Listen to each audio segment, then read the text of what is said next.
Depuis quelques années, avec l'avènement de la révolution numérique, nous accumulons des milliards de données qui nous servent à comprendre et à façonner notre environnement.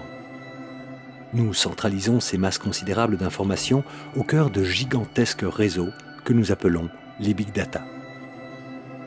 Jusqu'à peu, nous pensions que cette révolution numérique ne concernait que le présent et l'avenir, et que notre passé constituait pour elle une frontière infranchissable.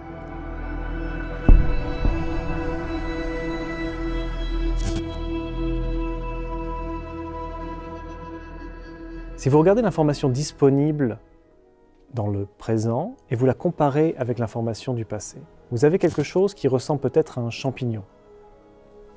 En haut, c'est Big Data du présent. Et puis, plus vous descendez vers le passé, vers le bas, moins d'informations. Il est extrêmement important de rendre l'information du passé aussi facilement accessible que l'information du présent. Pour faire passer l'histoire dans l'ère des big data, une équipe conjointe de l'École polytechnique fédérale de Lausanne et de l'université Ca' Foscari de Venise a lancé un projet ambitieux et unique en son genre, la Venice Time Machine, une machine à remonter le temps qui vise à numériser les quelques 80 km d'archives d'État de Venise. The Venetian state, before its fall in 17, was one of the best administrated states in the whole of Europe, in the whole of the Ancien Régime. Les Vénitiens étaient un peu les Google du Moyen-Âge. Ils ont inventé avant tout le monde l'idée de la traçabilité. Tracer les bateaux qui rentrent, les bateaux qui sortent, tracer les personnes dans le temps et l'espace, tracer les flux monétaires.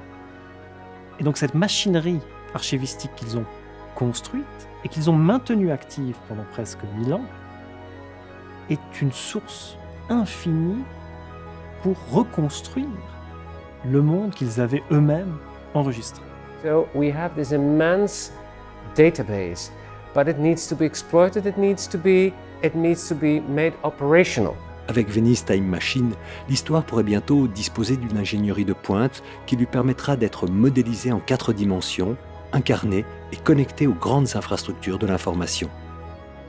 Les implications de cette nouvelle approche pourraient bien être vertigineuses, car une telle machine permettrait de voyager au travers de simulations d'une extraordinaire densité et d'une formidable richesse.